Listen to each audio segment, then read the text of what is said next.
Minimalism is about a clean room. Japanese decluttering is about a clear heart. That single line shocks many who thought both were the same. But pause for a moment. What does a clean room really mean if the heart still trembles with attachment, with guilt, or with the silent weight of memories shoved under folded blankets? Minimalism says, own less. Japanese decluttering whispers, own with meaning. One is about subtraction, the other about revelation. Seniors especially know this difference, because life after 60 isn't just about space, it's about story. The mug your spouse used every morning, the scarf your granddaughter knitted when her fingers first learned the skill, these are not clutter, they are bridges of memory. But the 20 coffee mugs picked up from random sales? That's clutter wearing disguise. Japanese decluttering, from Danshari to Shukatsu, isn't about throwing away, it's about asking what still breathes life into you today. As you sit in your living room, look around. Does it reflect who you are now, or does it replay versions of you that no longer exist?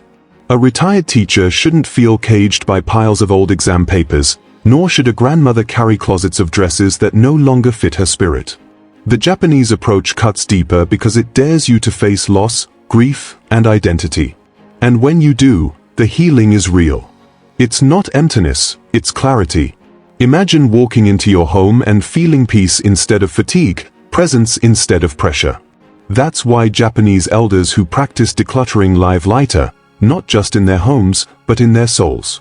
Before we go on, if this already resonates, don't just hit that hype button. Seniors' voices deserve to rise, and when you hype, you tell YouTube these truths matter. Because what's coming next will show you not just how Japanese decluttering beats minimalism, but how it can rewrite your final chapters with dignity, freedom, and unexpected joy. Meet Ayaka Fujimoto, 68, a retired nurse who has spent most of her life in California. 4 years, her home was a gallery of memories, each room layered with the tangible remains of her long journey through caregiving, love, and motherhood. On her shelves rested carefully wrapped gifts from patients, handmade scarves, mugs painted with bright flowers, thank you notes scribbled with shaky handwriting. Each piece carried the weight of gratitude, and Ayaka, unable to turn them away, kept them close as though discarding them might erase the lives she touched. In her garage leaned her late husband's fishing rods, still smelling faintly of the ocean, lined up like silent guards of his memory. She could almost hear him whistling as he packed up for early mornings by the pier, the soft splash of bait hitting water, the way laughter rolled over salt air. And in closets tucked deep into corners were toys her children once adored.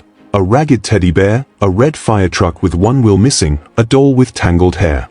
To Ayaka, these were not clutter, they were evidence of a life fully lived. But over time, the weight of those belongings became undeniable. Friends her age had begun exploring minimalism, boasting about clean spaces, white walls, and the relief of living with less. Ayaka tried to follow. She folded clothes into neat piles, boxed up ornaments, and donated bags of items. Yet each attempt felt empty, as though she was staging a photograph for a magazine rather than caring for her own soul. Minimalism spoke the language of design, not the language of healing. It told her to subtract, but it never taught her how to honor. Each time she parted with something, her chest tightened with regret, and soon she stopped trying altogether. Everything shifted when she encountered Japanese decluttering. Unlike minimalism, it didn't order her to erase her past. It invited her into conversation. Does this item still honor your story? Does it bring warmth today, or only dust? The fishing rods could stay, not because she used them, but because they carried her husband's laughter. The teddy bear remained, worn yet precious, because it still connected her to the small boy who once fell asleep clutching it. But the endless stacks of patient trinkets, the duplicates, the lifeless extras, those could go. In letting them go, she discovered she wasn't discarding love, she was uncovering it. Japanese decluttering taught her that meaning, not minimal numbers, was the path to peace. For the first time, Ayaka felt her home breathe with her, reflecting who she was now while still holding space for who she had loved. Truth 1. The memory trap. It began with a jacket.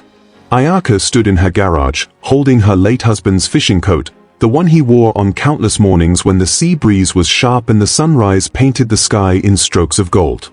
The fabric was worn, its scent faintly mixed with salt and smoke, and for a moment she was transported back to the pier, his laughter, the creak of wooden planks, the soft whistle he always carried under his breath. That jacket was more than cloth. It was presence. Minimalism would have told her to let it go, unused, unnecessary, nothing but clutter. Cold arithmetic. But Japanese decluttering whispered a gentler challenge. What memory does this hold, and do you need all of them to remember? That question unlocked a painful but liberating truth. For years Ayaka had kept not just one jacket but 5, not just one rod but a bundle, not just a handful of tokens but boxes upon boxes of them. She feared that if she gave them up, her husband's memory would dissolve, that the man she loved would slowly vanish with each item.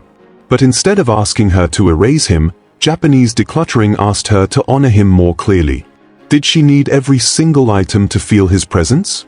Or would one cherished piece carry his story far better than 100 forgotten ones collecting dust? Ayaka chose the fishing coat. That single jacket became sacred. It represented not only her husband's life but also her decision to carry memory without drowning in it. By releasing the extras, she discovered something startling. His memory did not fade, it sharpened. She could walk into the garage without feeling suffocated, and when she touched the coat, she felt him with greater clarity than ever before. This is the subtle cruelty of the memory trap. Seniors often cling to boxes of old greeting cards, piles of children's schoolwork, or collections of broken ornaments, all in fear of forgetting. Yet the more we hoard, the less visible the true treasures become. Memories are not protected by clutter, they are buried by it. Japanese decluttering pierces this illusion. It allows us to keep the items that pulse with meaning while releasing the duplicates that weigh us down. Minimalism says, less is more. But for someone like Ayaka, that never spoke to the heart. Japanese decluttering says, honor what matters, let the rest go. That speaks to grief, to love, to dignity. In choosing one, Ayaka learned she hadn't betrayed her husband's memory, she had honored it more purely. What's one item you'd keep to honor someone's memory? Your answer might be the bridge that keeps love alive without drowning you in the past. And in the next truth, you'll see how clutter doesn't always announce itself loudly. Sometimes it sneaks into your life quietly, and before you realize it, its weight is pressing down on you more than you ever imagined. Truth 2. Clutter as silent anxiety. Ever notice how your body reacts before your mind does? That's what Ayaka discovered the day she opened a cluttered drawer in her kitchen. Her shoulders tensed. Her breath shortened. A low, uneasy hum ran through her chest. It wasn't the drawer itself, but the avalanche of receipts, tangled cords, old pens, and random keepsakes spilling out. Japanese culture calls this visual noise, the way disorder screams at the nervous system without ever making a sound. Minimalism had cleared Ayaka's countertops and living room surfaces, but the quiet never lasted. Behind every door and inside every box lived a buzzing tension. Japanese decluttering forced her to face that noise, not by hiding it but by confronting it. Every time she passed her hallway closet, Ayaka felt a subtle weight. She wouldn't say it aloud, but her body knew, unfinished business lives here. Those boxes from her nursing years, the half-finished craft projects, the piles of documents she promised to sort someday, they all whispered, you're behind. You're failing. Minimalism could have told her, toss half of it, make it neat. But the anxiety would remain, because neat piles are still piles of avoidance. Japanese decluttering was harsher but kinder. It demanded that she ask, why am I holding this? What story is unfinished here? As she worked through drawer after drawer, the shift was profound. She wasn't just removing objects, she was disarming triggers of stress she hadn't realized she carried. That box of unsorted papers, gone, replaced with a single folder that held only what mattered now. The drawer full of tangled cords, pared down to one charger she actually used. Her body responded immediately. She no longer avoided those spaces. The tension in her shoulders softened. Walking into her own kitchen felt lighter, as if she had traded noise for silence. This is where Japanese decluttering diverges sharply from minimalism. Minimalism is about visible order. Japanese decluttering is about invisible peace. It acknowledges that clutter doesn't always announce itself with overflowing piles. Sometimes it hides in the smallest spaces, eating at your calm in silence. For seniors like Ayaka, who already navigate health changes, grief, and shifting roles, that silent anxiety compounds. Clearing it is not cosmetic, it's medicinal. Have you ever felt stress just walking into a cluttered room? It's not in your imagination. Your body feels the noise even before your mind names it. And the next truth digs even deeper, because some items don't merely sit there. They actively drain you, pulling energy, joy, and even dignity until you release them. Truth 3. Objects as emotional parasites. In Japan, there's a belief that unused objects can turn restless, their stillness carrying a weight that presses on the spirit. Ayaka came to understand this the day she glanced at the treadmill sitting in her spare room. She hadn't touched it in years. Each time she passed, it wasn't silent, it accused her. It whispered, "You failed. You're not disciplined enough. You're weaker than you should be." Minimalism would have said, "Unused? Toss it." But Japanese decluttering gave her a different lens. This treadmill was an emotional parasite. It wasn't just occupying space, it was feeding on her guilt, draining her joy little by little. When Ayaka finally stood in front of it, she felt her chest tighten. She remembered buying it after retirement, promising herself she'd walk every morning. She used it for a few weeks, then it became a coat rack, then a monument to broken promises. She realized it wasn't fitness equipment anymore, it was shame in metal form. Japanese decluttering told her to face that truth. She placed her hand on the treadmill and thanked it, for the hope it once gave, for the lessons it taught about her real needs. Then she let it go. That act, simple yet sacred, dissolved the guilt instantly. She wasn't giving up, she was reclaiming peace. This is the danger of emotional parasites. They disguise themselves as tools, opportunities, or even gifts, but their real function is to keep you tethered to feelings of failure or obligation. A piano you never learned to play. A pile of books you never read. A dress you keep in hopes of fitting into again. Each one whispers, "Not enough." Japanese decluttering cuts that voice. By naming the item, thanking it, and releasing it, you reclaim not just space but energy. Ayaka's home began to change. The air felt lighter, not because she had fewer things, but because she had silenced the daily drip of guilt that had haunted her rooms. The treadmill's absence became presence, of clarity, of calm, of self-forgiveness. Minimalism would have celebrated the empty corner. Japanese decluttering celebrated Ayaka's freedom from shame. Do you own something that makes you feel guilty just by looking at it? That's your emotional parasite. The moment you face it, you start to heal.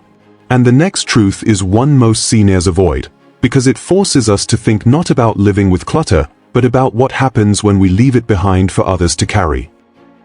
Truth 4. The longevity lens. Ayaka thought decluttering was about her own comfort, until one evening, while sorting through a closet, her daughter's quiet words cut through the room like a blade. "Mom, please don't leave us all this." It wasn't said with anger, but with exhaustion, a plea wrapped in love. That sentence struck harder than any minimalist blog or design magazine. It wasn't about having a stylish home or clear countertops. It was about legacy. What are we really leaving behind for those we love? Boxes of tangled cords, stacks of clothes, unopened gifts from decades past? Or the space to grieve with dignity, free from the burden of sorting through mountains of someday? This is where Japanese decluttering reveals its depth through shūkatsu, the practice of preparing for the later seasons of life with thoughtfulness.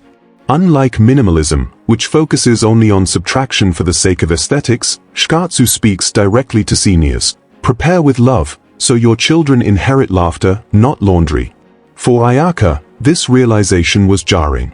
She pictured her daughter, already balancing a career and her own family, standing in Ayaka's garage surrounded by endless boxes of forgotten belongings. The thought filled her not with comfort but with sorrow. Was this really the gift she wanted to leave? Japanese decluttering reframed the work. It was no longer just about what Ayaka wanted to keep, but about the emotional weight she would hand to her children.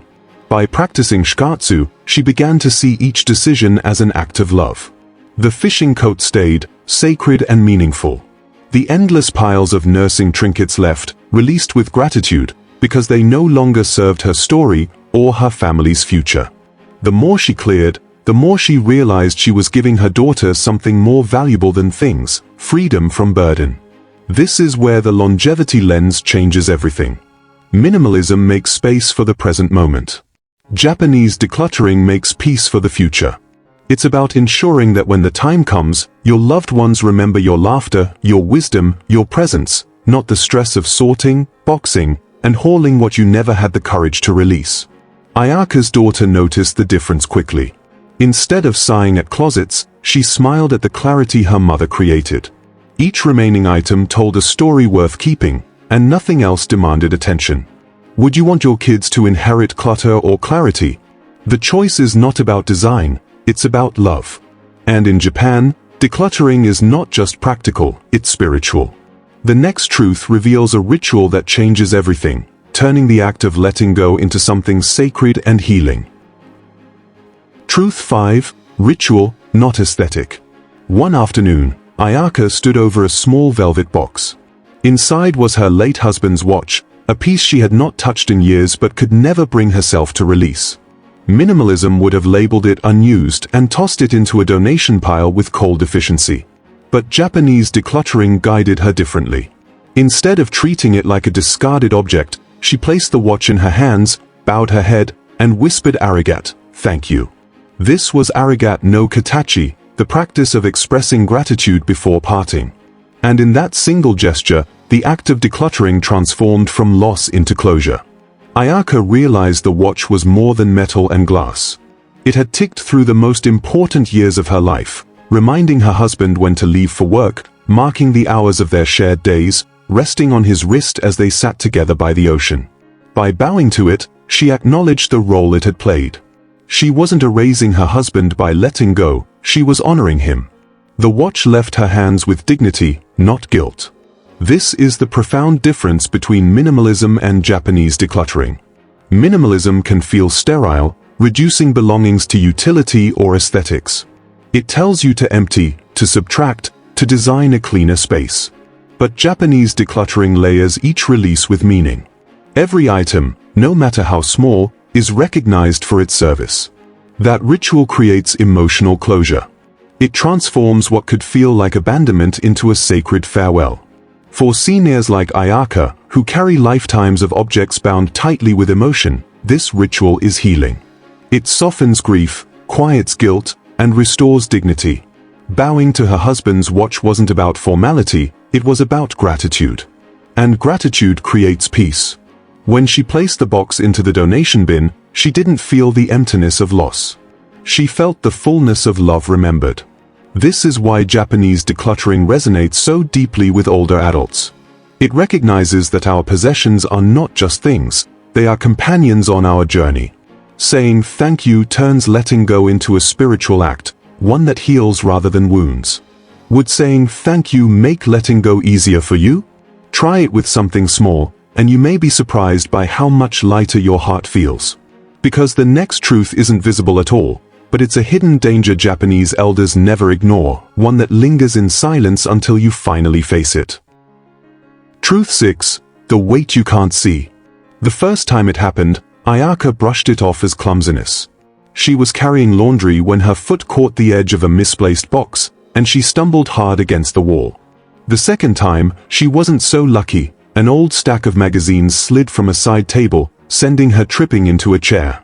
She escaped serious injury, but her doctor was blunt. Clutter is not harmless. It raises fall risks, increases blood pressure, heightens stress, and even affects sleep. For Ayaka, the realization landed heavier than any lecture about aesthetic minimalism. This wasn't about pretty rooms. This was about survival. Minimalism beautifies. But Japanese decluttering protects life itself by treating clutter as a health hazard, not just a design flaw. In Japan, elders are reminded that excess possessions can literally shorten longevity, blocking walkways, filling staircases, and turning simple routines into daily risks. The invisible weight of clutter isn't measured only in stress, it's measured in emergency room visits, in restless nights, in moments of fear when you almost fall but barely catch yourself. Ayaka's doctor warned her plainly, "Your home should extend your life, not threaten it." That's when she began seeing clutter differently. The magazines by the table weren't harmless piles of paper, they were traps. The boxes in the hallway weren't storage, they were obstacles waiting for a misstep.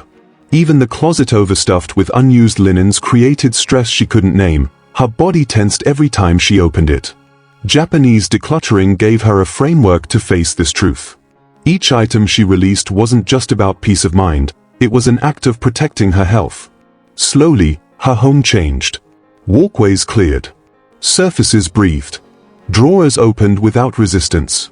For the first time, she could move freely without the constant subconscious awareness of risk.